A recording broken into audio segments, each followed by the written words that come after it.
Emily and Sarah exchanged uneasy glances as the guards disappeared down the hallway. The seconds stretched into minutes.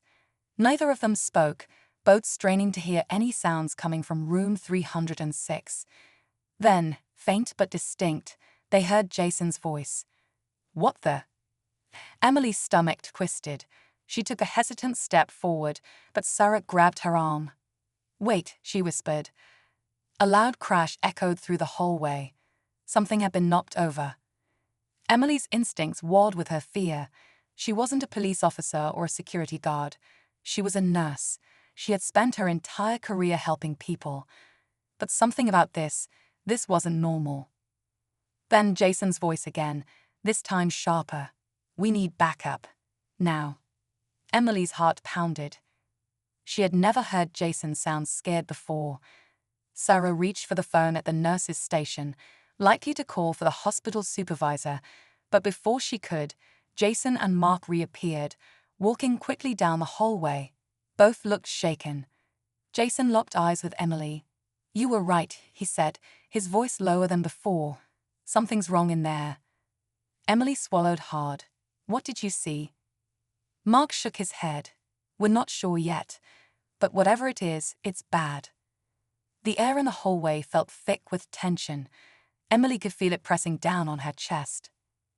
The minutes dragged by as they waited for the police to arrive. Every second felt stretched, as if the hospital itself was holding its breath. Then distant footsteps echoed through the corridor, growing louder. The officers had arrived. One of them, a tall, broad-shouldered man with graying hair, introduced himself as Detective Calloway. "You found something unusual in room 306, he asked, flipping open a small notepad. Emily nodded, recounting everything she had experienced. The smell, the stains, the noises from the bathroom. Jason and Mark added what little they had seen before backing out. Calloway's expression remained unreadable. "All right," he said, gesturing to the two officers behind him. "Let's take a look." As the officers made their way toward the room, Emily felt an overwhelming sense of unease. Whatever was in there, it wasn't just an abandoned jacket or spilled cleaning supplies. Something was waiting behind that bathroom door, and they were about to find out what. Emily stood frozen near the nurse's station, watching as Detective Calloway and the officers disappeared into room 306. The hallway felt colder now, the fluorescent lights casting sharp shadows along the walls. Sarah shifted nervously beside her, arms crossed tight over her chest. "They'll figure it out," Sarah murmured, though her voice lacked conviction. Emily barely nodded. Her mind was racing. There was something deeply unsettling about that room, about what she had smelled, what she had heard. It wasn't just an abandoned space or a misplaced jacket. It was something worse. Then, from inside the room, they heard another sharp noise, a heavy thud, followed by quick, shuffling footsteps. The police radio crackled with static. Emily's breath caught in her throat. A few seconds later, Detective Calloway stepped back out into the hallway, his expression unreadable.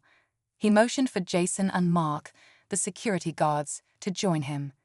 The officers spoke in hushed voices, but Emily could catch fragments of their conversation. "Not just a vagrant. Doesn't make sense. How long has this been here?" Calloway turned toward Emily and Sarah. "Are either of you aware of any missing patients? Anyone unaccounted for?" Emily exchanged a confused glance with Sarah before shaking her head. "No, we keep close records of patient transfers and discharges. No one should be missing." Calloway's jaw tightened slightly. "And staff? Anyone reported acting strangely, not showing up for work?" Sarah frowned. "No, but what exactly did you find in there?" The detective hesitated, choosing his words carefully. "We don't have all the details yet, but something or someone was in that room, and they've been there for longer than just a few hours." Emily felt her stomach twist. The smell, the stains, it all made a horrible kind of sense now. "Was someone living in there?" she asked, her voice barely above a whisper. Calloway didn't confirm or deny it.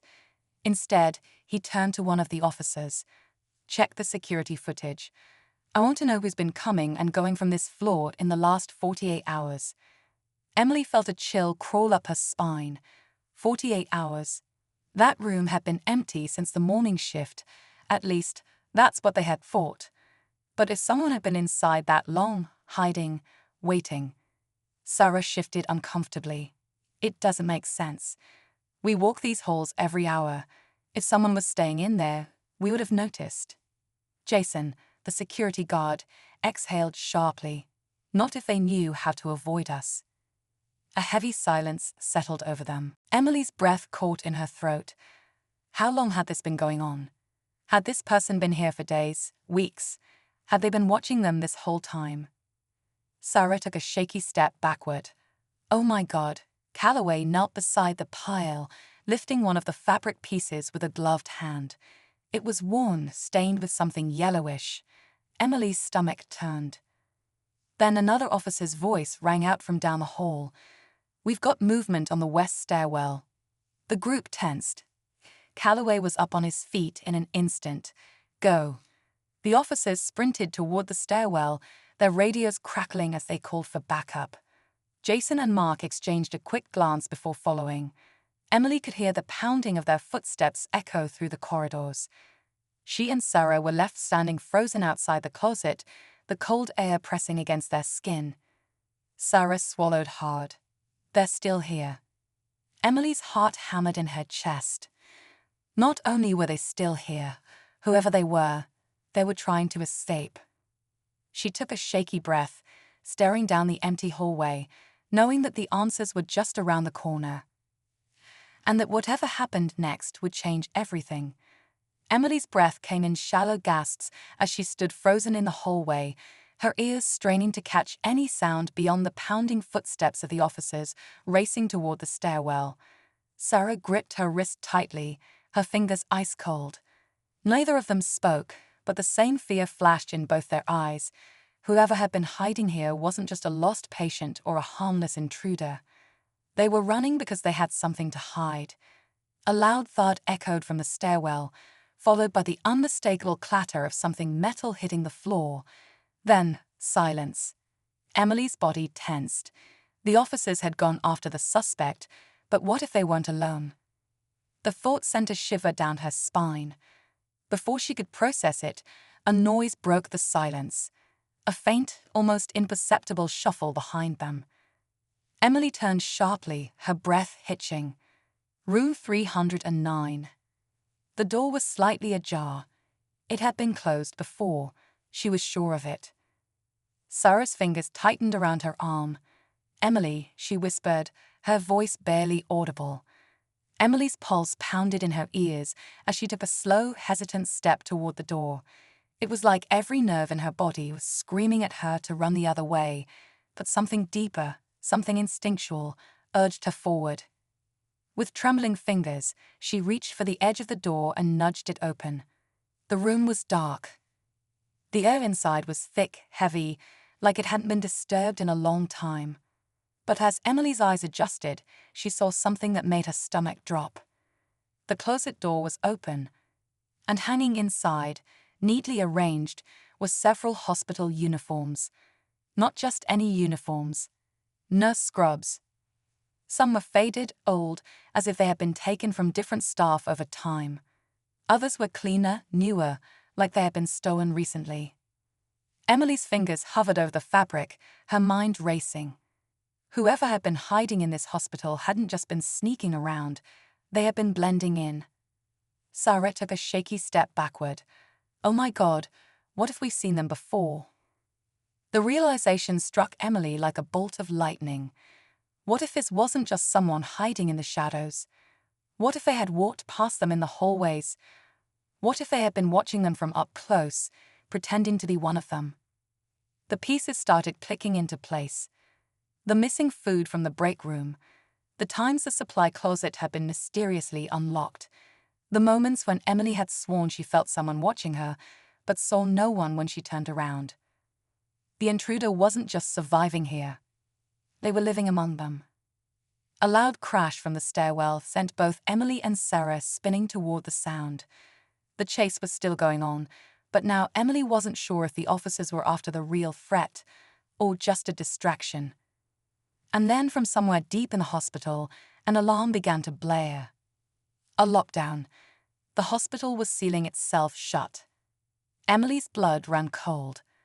If the intruder hadn't escaped yet, they were still inside.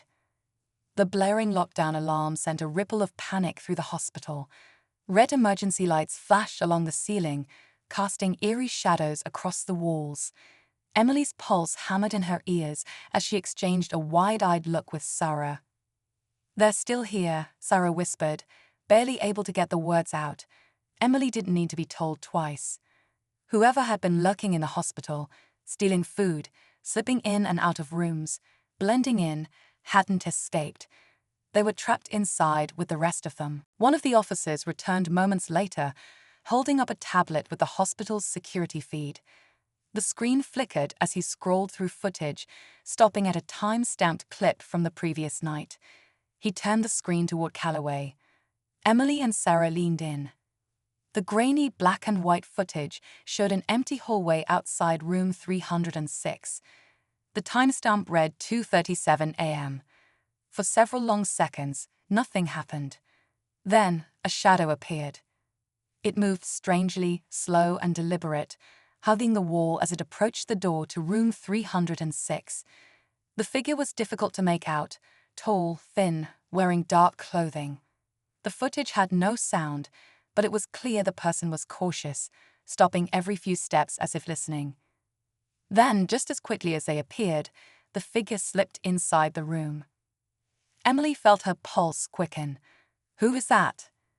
The officer rewound the footage, trying to get a clearer shot, but the angle was off, and the lighting was too poor to make out any defining features. The only thing that stood out was how eerily deliberate the person's movements were. "Could be a patient," Jason suggested. "Maybe someone who got confused and wandered in." Calloway shook his head. If it was just a patient, why hide? Why stay in there for so long without asking for help?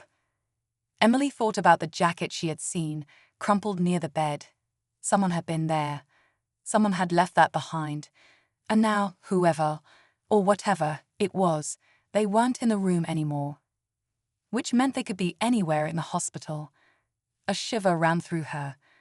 "We need to check the rest of the floor," she said, her voice firm despite the knot of fear tightening in her chest. Calloway nodded. "Agreed. No one leaves this floor until we figure out what's going on." The officers split up, moving toward different hallways. Jason and Mark followed closely behind. Emily swallowed hard. She had spent years working in hospitals, had dealt with her fair share of emergencies. Cardiac arrests, violent patients, even the occasional break-in. But this was different. This felt like something that didn't belong. As she and Sarah stepped forward, following the officers, a strange thought entered Emily's mind. If someone had been hiding in room 306, were they really gone? Or were they still watching? Emily's footsteps felt heavier with each step as she followed the officers down the dimly lit hallway. The hospital, usually a place of order and routine, now felt foreign, like something was lurking just beyond their sight. Every creak of the floor, every flicker of the fluorescent lights, made her pulse jump. Sarah stayed close, her fingers gripping the edge of her scrub top like she was trying to steady herself. "I don't like this," she whispered. Emily didn't either. Something was deeply wrong, and they still didn't have answers. As they turned the corner past room 306, one of the officers suddenly stopped. His hand hovered near his holster, eyes narrowed at the end of the hallway. "What is it?" Calloway asked, his voice low. The officer pointed toward a door at the far end, the old storage closet. Emily's stomach twisted. That closet hadn't been used in months. Housekeeping had moved everything to a different floor, and yet the door was slightly open. A thin sliver of darkness peeked through the gap, almost like an invitation. Emily felt Sarah grip her arm. "That wasn't open before," Sarah murmured. Calloway nodded at one of the officers, who stepped forward cautiously. The rest of them held still, the silence stretching unbearably long. The officer reached for the door handle, his fingers curling around the metal. Then, in one swift motion, he yanked it open. A harsh beam of light from his flashlight cut through the darkness inside. The air smelled stale, like dust and something else, something sour. The officer took a slow step inside, scanning the space. Then he froze. Emily couldn't see what he was looking at, but she saw his back straighten, his entire body stiffen. "Detective," the officer called, his voice tight. "You're going to want to see this." Calloway stepped forward, his face unreadable as he disappeared inside the closet. A few seconds later, his voice came back, low and tense. "We have a problem." Emily felt an icy chill spread through her chest. The officer turned back toward them, motioning for Jason, Mark, and the nurses to stay put. But Emily took a half step forward, craning her neck to see inside. And then she saw it. The closet wasn't empty. Against the farthest wall, crumpled into the shadows, was a pile of blankets. No, not just blankets. Clothes, pieces of fabric, a jacket, similar to the one Emily had seen in room 306, and tucked between them, a makeshift bed. Someone had been living in there, or had he wanted them to find him all along? The hospital felt different now. Even with the lockdown lifted and the alarms silenced, there was an eerie stillness in the air, like the walls themselves were trying to process everything that had happened. Emily and Sarah sat in the break room, neither speaking for a long time. Detective Calloway had left an hour ago, taking Dr. Bennett with him. The moment they had watched him disappear through the front doors, a strange emptiness had settled over them. The man they had worked alongside for years had been living a secret life right under their noses. It didn't make sense. Sarah rubbed her temples. "I just don't get it. He had a good job, a career. Why would he throw it all away toe?" She trailed off, shaking her head. "I mean, what was he even doing here all this time?" Emily sighed, staring down at the cup of coffee she hadn't touched. Calloway said they're still investigating, but from what they found, it looks like he never actually left the hospital after his shifts. He just stayed, moved from empty rooms to storage closets, ate from the cafeteria when no one was looking, took what he needed, and when security started noticing things going missing, he got more careful. Sarah shivered. "That's terrifying. We walked past him every day. We probably said good morning to him, joked with him, worked side by side." She swallowed hard. How does someone hide in plain sight like that? Emily didn't have an answer. They had worked with Dr. Bennett for years. He had always been quiet but professional, good at his job. There had never been any signs, no warning that something wasn't right. But looking back now, Emily realized there had been moments. The way he never talked much about his personal life. The way he sometimes seemed distant, lost in thought. The way he always stayed late, long after his shift had ended. She thought of the closet full of scrubs, the makeshift bed hidden in storage. He had been living a double life, slipping through the hospital like a ghost, and no one had ever noticed. Sarah let out a deep breath. "Do you think he was dangerous?" Emily hesitated. That was the question everyone had been asking. From what they knew, he hadn't hurt anyone. He hadn't attacked them, even when he had the chance. He had run, yes, but only when he was discovered. "I don't know," Emily admitted, "but I do know he was desperate, and desperate people do unpredictable things." A long silence stretched between them. Finally, Sarah pushed back her chair and stood. "I think I need some air." Emily nodded. "Yeah, me too." They walked out of the break room together, the hospital halls now quieter than usual. Staff was still shaken, whispering in small groups, trying to make sense of what had happened. Patients, thankfully, had been mostly unaware, just confused by the sudden lockdown. As they passed room 306, Emily slowed. The bed was empty now, the sheets neatly folded. Whoever had been staying there before had long since been discharged. And yet, the smell still lingered faintly in the air. The same strange, sour scent that had started all of this. Sarah followed her gaze. "It's weird, isn't it?" Emily glanced at her. "What is?" Sarah frowned slightly. That patient from room 306, the one who complained about the smell.